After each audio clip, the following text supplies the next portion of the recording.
ஒரு குழந்தையை கடலுக்கு அழைத்து கொண்டு போய் அந்த கடல் தண்ணீரை அதை பருக சொன்னபொழுது அந்த குழந்தை அதனுடைய சுவையை தெரிந்து கொண்டு இதுதான் உப்பு,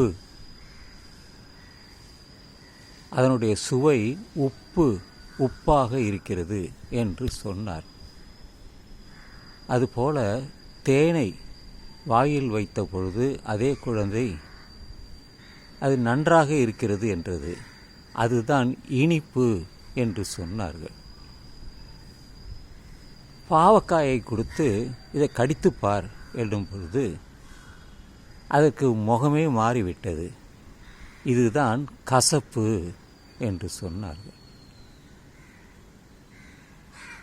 உவர்ப்பு,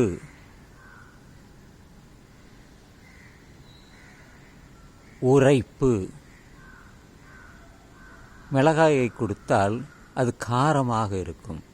ஐயோ நாக்கெல்லாம் எரியுது அப்படின்னு சொல்லும். அதுபோல்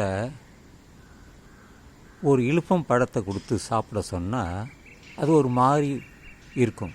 இனிப்பாகவும் இருக்காது, கசப்பாகவும் இருக்காது. அதுதான் உவர்ப்பு. இதுபோல் 6 சுவைகள் இருக்கிறது. இதை நாம் நாக்கின் மூலமாகத்தான் தெரிந்து கொள்கிறோம். அதற்காகத்தான் நாக்கே நமக்கு இருக்கிறது. 6 சுவையும் தரக்கூடியது இந்த நாக்கு தான். இதை பரீட்சித்து பார்த்தால்தான் நமக்கு அதனுடைய தன்மை புரியும்.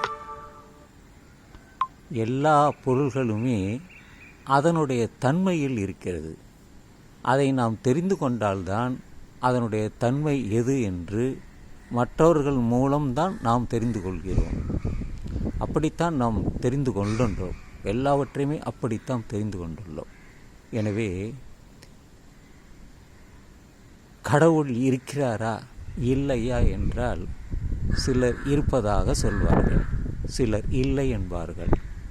ஆனால் நாம் தான் அதை தெரிந்து கொள்ள வேண்டும். நமது அறிவை பயன்படுத்தி, அறிவியலை பயன்படுத்தி, பகுத்தறிவை பயன்படுத்தி எது சரி, எது தவறு, எது இருக்கு, எது இல்லை என்று ஆராய்ந்து கொள்ள வேண்டும். அதுபோல இல்லை என்று சொன்னவர்கள் இருக்கிறார்கள், இருக்கு என்று சொன்னவர்களும் இருக்கிறார்கள். அது எது சரி என்பதை நீதான் முடிவு எடுத்துக்கொள்ள வேண்டும். பிறர் சொல்வதை கேட்டு நம்புவது ஒரு பக்கம், நாமே ஆராய்ந்து அறிந்து கொள்வது ஒரு பக்கம். அப்படி அறிந்தவர்கள் சொல்வதைத்தான் ஒவ்வொருத்தரும் சொல்கிறார்கள்.